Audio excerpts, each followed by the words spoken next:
ಎಲ್ರಿಗೂ ನಮಸ್ಕಾರ.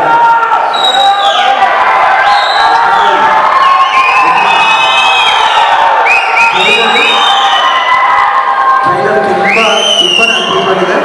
ನಾನು ಅದೇ ಹೇಳಿದೆ, ಬುಕಿಂಗ್ ನೋಡ್ತಾ ನಾನು ಎಕ್ಸ್ಪೆಕ್ಟ್ ಮಾಡಿಲ್ಲ ಅಷ್ಟು. ಅದು ತುಂಬಾ ಅಮೇಝಿಂಗ್ ಆಗಿದೆ, ಬೇರೆ ಲೆವೆಲೇ ಇದೆ. ನಾನು ಎಕ್ಸ್ಪೆಕ್ಟ್ ಮಾಡೋದಕ್ಕಿಂತ ಲೆವೆಲ್ ಇದೆ. ಯಾಕಂದರೆ ಪ್ರತಿಯೊಂದು ಸಲ ನೀವು ತಮಿಳ್ನಾಡು ಮಲಯಾಳಂ ಆಗಲಿ ನೋಡಿ, ಒಂದು ವಿಭಿನ್ನವಾದ ಸಿನಿಮಾನ ಯಾವ ರೀತಿ ಸ್ವೀಕರಿಸ್ತಾರೆ ನೋಡಿ. ಯಾಕಂದರೆ ಅವ್ರು ನೋಡೋದು ಒಂದೇ ಆ್ಯಂಗಲ್ ನೋಡೋದು, ಎಲ್ಲ ಆ್ಯಂಗಲ್ ನೋಡ್ತಾರೆ ಅವರು. ಡೈರೆಕ್ಷನ್ ಇರ್ಬೋದು, ಪರ್ಫಾರ್ಮೆನ್ಸಸ್ ಇರ್ಬೋದು, ಚಿಕ್ಕ ಚಿಕ್ಕ ಪಾತ್ರಗಳು ಇರ್ಬೋದು, ಅದನ್ನು ನೋಟಿಫೈ ಮಾಡ್ತಾರೆ. ನಮ್ಮ ಕನ್ನಡ ಆಡಿಯನ್ಸು ನೋಡ್ತಾರೆ. ನೋಡಿ ಈ ಪಿಕ್ಚರ್ ನೋಡಿ, ನಾನು ಇವತ್ತ ಬರ್ಸ್ಕೊಡ್ತೀನಿ, ಈ ಸಿನಿಮಾ ಸೂಪರ್ ಹೋಗುತ್ತೆ. ಟ್ರೈಲರ್ ನೋಡಿದಾಗಿಂದ ನಾನು ಮುಂಚೆನೇ ತೋರಿಸಿದ್ರು. I was very impressed actually. Vicky ಬಗ್ಗೆ ಹೇಳ್ಬೇಕಂದ್ರೆ ನನಗೆ ಫಸ್ಟು ಕಟಿಪುಡಿ ಇದರಲ್ಲಿ ಅಸೋಸಿಯೇಟ್ ವರ್ಕ್ ಮಾಡಿದ್ರು, ಅದನ್ನು ಚಿಕ್ಕ ಪಾತ್ರನೂ ಮಾಡಿದ್ದಾರೆ. ಅದಾದಮೇಲೆ ಕೆಂಡ ಸಪ್ಪಿಗೆ ಸೂರ್ಯ ಅವ್ರಿಗೆ ಎಷ್ಟು ಕಾನ್ಫಿಡೆನ್ಸ್ ಇದ್ದರೆ ಅವ್ರಿಗೆಲ್ಲ ಹೀರೋ ಪಾತ್ರ ಮಾಡಿಸಿದ್ದಾರೆ. ಆ ಪಿಕ್ಚರ್ ಅಷ್ಟೇ ಸೂಪರ್. ಆ ಪಿಕ್ಚರ್ಗೂ ಹೋಗಿದ್ದೆ, ಪ್ರಿವ್ಯೂ ಶೋಗೆ ಹೋಗಿದ್ದೆ ನಾನು. ಅದೇ ರೀತಿ ಕಾಲೇಜ್ ಕುಮಾರ್, ಇವಾಗ ಕಾಲಪತ್ರ. ಇದ್ರಲ್ಲಿ ನೋಡಿ ಒಂದು ಐಡೆಂಟಿಫಿಕೇಶನ್ ಇದೆ, ಕೆ ಅನ್ನೋ ವರ್ಡ್ನ ಬಿಟ್ಟಿಲ್ಲ ಅವರು. ಓಕೆ, ಕಡ್ಡಿಪುಡಿ, ಕೆಂಡ ಸಪ್ಪಿಗೆ, ಕಾಲೇಜ್ ಕುಮಾರ್ ಆ್ಯಂಡ್ ಕಾಲಪತ್ರ ಎಲ್ಲಾದ್ರೂ ಕೆ ಇದೆ. ಕೆ ಯಾರು ಯೂಸ್ ಮಾಡ್ತಾರೆ ಗೊತ್ತಾ? ಯಾರು ಕಿಂಗ್ ಆಟಿಟ್ಯೂಡ್ ಇರುತ್ತೋ ಅವರೇ.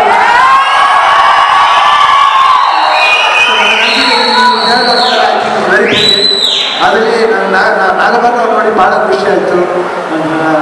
ರಾಜೇಶ್ ನಟರಾಗಿರ್ಬೋದು, ನಾನು ಪ್ರತಿಯೊಂದು ಪಾತ್ರ ಅಷ್ಟೇ. ನನ್ನ ಧನ್ಯ ತುಂಬ ಬೇರೆ ಥರ ಕಾಣ್ತಾರೆ. ಈಗ ಧನ್ಯ ನಾವು ನೋಡೋದೇ ರೀತಿ ಚಿಕ್ಕ ಮಗುವಿಂದ ನೋಡಿದ್ದೀನಿ.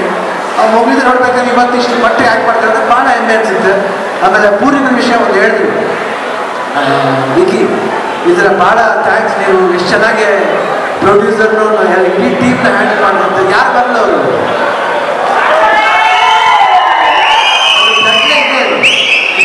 ಮಗಳಲ್ವಾ, ಯಾರು ಮಗಳ ಮರದೇ ಹೆಂಗಿರುತ್ತೆ. ಯಾಕಂದ್ರೆ ಅಮ್ಮನ್ನ ಎರಡು ಅವತಾರ ಅವ್ರು ಯಾವತ್ತೂ ರಫ್ ಯಾವಾಗಿರ್ಬೇಕು ರಫ್ ಆಗಿರ್ತಾರೆ, ಸಾಫ್ಟ್ ಯಾವಾಗಿರ್ಬೇಕು. ಪಿಕ್ಚರ್ ಹಾಕ್ಬೇಕಾದ್ರೆ ನಾವು ಸಾಫ್ಟ್ ಆಗಿರ್ಬೇಕಾಗುತ್ತೆ, ರಫ್ ಆಗಿರ್ಬೇಕಾಗುತ್ತೆ. ಅದನ್ನ ಹ್ಯಾಂಡಲ್ ಮಾಡೋ ಚೆನ್ನಾಗಿ ಮಾಡಿದ್ರೆ ಪ್ರೂವ್ ಮಾಡೋದು. ಅದಕ್ಕೆ ಆಲ್ ದಿ ಬೆಸ್ಟ್. ಆ್ಯಂಡ್ ನಾನು ಭಾಳ ಹೆಮ್ಮೆ ಅನಿಸ್ತಾ ಇದ್ದೆ ವಿಕಿ ಬಗ್ಗೆ ಹೇಳ್ಬೇಕಾದ್ರೆ. ಕಾಲಾಪತ್ರ ನನಗೆ ತುಂಬ ಫೇವ್ರೆಟ್ ಟೈಟ್ಲ್ ಇದ್ರು, ಅಮಿತಾಬ್ ಬಚ್ಚನ್ ಕಾಲಾಪತ್ರ ಬಂತು. ಅವಾಗಿಂದ ನಾನು ಅಮಿತಾಬ್ ಬಚ್ಚನ್ ದೊಡ್ಡ ಫ್ಯಾನ್. ನಾನು ಕಾಲಾಪತ್ರ ಅಂದ ತಕ್ಷಣ ನಾನು ಓಕೆ ಕಾಲಾಪತ್ರ ಆ ಲೆವೆಲ್ಲೇ ಇರಬೇಕಂತ ಆಸೆ ಪಡ್ತೀನಿ. ಯಾಕಂದರೆ ಯಾವತ್ತೂ ಅಂದರೆ ಒಂದು ಶಿಲ್ಪಿ ಆಗಬೇಕಂದ್ರೆ ಕಲ್ಲು ಅವಶ್ಯಕತೆ ಇಲ್ಲ. ನಾವೇನಾದರೂ ಆಗಬೇಕಂದ್ರೆ ಒಂದು ಕಲ್ಲು ಸುಮ್ಮನೆ ಇಲ್ಲ, ಕಲ್ಲಿಗೂ ಜೀವ ಇದೆ, ಕಲ್ಗೂ ಬದ್ದೆ ಇದೆ, ಕಣ್ಣೀರಿದೆ, ಎಮೋಷನ್ಸ್ ಇದೆ. ಅದೇ ಮೋಟಿವೇಶನ್ ಏನು ಆಗುತ್ತೆ ಅದು ಇಂಪಾರ್ಟೆಂಟ್ ಆಗುತ್ತೆ. ಅದೇ ಈ ಕಥೆ ಮೋಸ್ಟ್ಲಿ ಮೋಟಿವೇಶನ್ ಬೇಸ್ ಆಗಿರುತ್ತೆ ಅಂದರೆ ಅದು ಗುಡ್. ಯಾಕಂದರೆ ಪ್ರತಿಯೊಬ್ಬರು ಮೋಟಿವೇಟ್ ಆಗಬೇಕು. ಯಾತಕ್ಕೋಸ್ಕರ ನಾವು ಬದುಕಬೇಕು ಅದಕ್ಕೆ ಮೋಟಿವೇಟ್ ಆಗಬೇಕು. ಯಾತಕ್ಕೋಸ್ಕರ ನಾವು ಕರಿಯರ್ ಶೂಸ್ ಮಾಡಬೇಕು ಅದಕ್ಕೆ ಮೋಟಿವೇಟ್ ಆಗಬೇಕು. ಯಾತಕ್ಕೋಸ್ಕರ ಎಲ್ಲರೂ ಪ್ರೀತಿಸ್ಬೇಕು ಅದಕ್ಕೆ ಮೋಟಿವೇಟ್ ಆಗಬೇಕು. ಒಳ್ಳೆ ಥರ ಬಯಸ್ಬೇಕು ಅದಕ್ಕೆ ಮೋಟಿವೇಟ್ ಆಗಬೇಕು. ಒಳ್ಳೆ ಸಿನಿಮಾ ಬರಬೇಕು ನೋಡ್ಬೇಕು ಅದಕ್ಕೆ ಮೋಟಿವೇಟ್ ಆಗಬೇಕು. ನಮ್ಮ ಕನ್ನಡ ಸಿನಿಮಾ ಇವತ್ತು ಇಂಟರ್ನ್ಯಾಷನಲ್ ಲೆವೆಲ್ ಮಾತಾಡ್ತಾರೆ.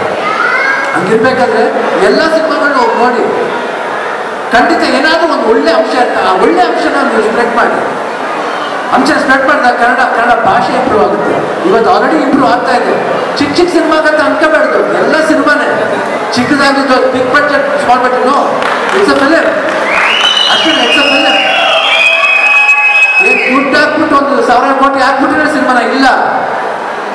ನಾವು ಮಾಡ್ಬೇಕಾದ್ರೆ ಜನ್ಮದ ಜೋಡಿ ಮಾಡ್ಬೇಕಾದ್ರೆ 60 ಲಕ್ಷದಲ್ಲಿ ಮಾಡಿದ್ರು. ಅವಾಗ ಯಾರು ಗೊತ್ತಿತ್ತು ಇಷ್ಟು ಮಟ್ಟ ಟೈಮ್ ಆಗುತ್ತೆ ಅಂತ? ಇಲ್ಲ. ಕಥೆ ಮುಖ್ಯ, ಆಮೇಲೆ ನಾವೇನು ತೆಗಿತೀವೋ ಅದು ಮುಖ್ಯ, ವೇಸ್ಟ್ ಮಾಡೋದು ಮುಖ್ಯ ಅಲ್ಲ. ಬಟ್ ಸಿನಿಮಾ ಬಂದು ಕೂರಿಸ್ಬೇಕು. ಸಿನಿಮಾ ನೋಡಿದಾಗ ಅನ್ಸ್ಬೇಕು, ಓ ಮೈ ಗಾಡ್ ಅನ್ಸ್ಬೇಕು. ಇವತ್ತು ಅಫ್ಕೋರ್ಸ್ ಎಲ್ಲ ಮೀಡಿಯಾಗಳಿದೆ, ಜಾಸ್ತಿ ಇದೆ, ಎಲ್ಲ ಸ್ಪ್ರೆಡ್ ಮಾಡ್ತಾರೆ. ದಯವಿಟ್ಟು ಎಲ್ಲ ಮೀಡಿಯಾದವರು ಅಷ್ಟೇ, ಸೋಷಿಯಲ್ ಮೀಡಿಯಾ ಇರ್ಬೋದು, ಟೆಲಿವಿಷನ್ ಇರ್ಬೋದು, ಪ್ರೆಸ್ ಇರ್ಬೋದು, ಸಪೋರ್ಟ್ ಮಾಡಿ. ಒಳ್ಳೆ ಪಾಯಿಂಟ್ಸ್ನ ಸಪೋರ್ಟ್ ಮಾಡಿ ಕನ್ನಡನ ಉಳಿಸಿ ಬೆಳೆಸಿ. ಜೈ ಕನ್ನಡ. ಜೋರಾಗಿ ಚಪ್ಪಾಳೆಯಿಂದ